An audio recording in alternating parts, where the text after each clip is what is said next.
Good morning, everyone present here. I stand before you to deliver a speech on discipline.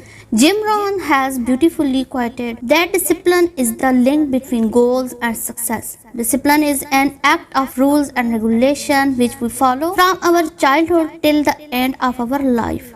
A well disciplined pupil perform their work in the right way and in the given time.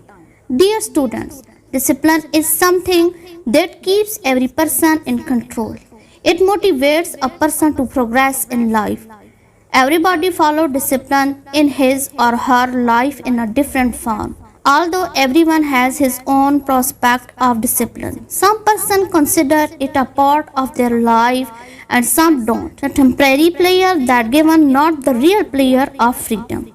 Without discipline, the life of an individual will become dull and inactive.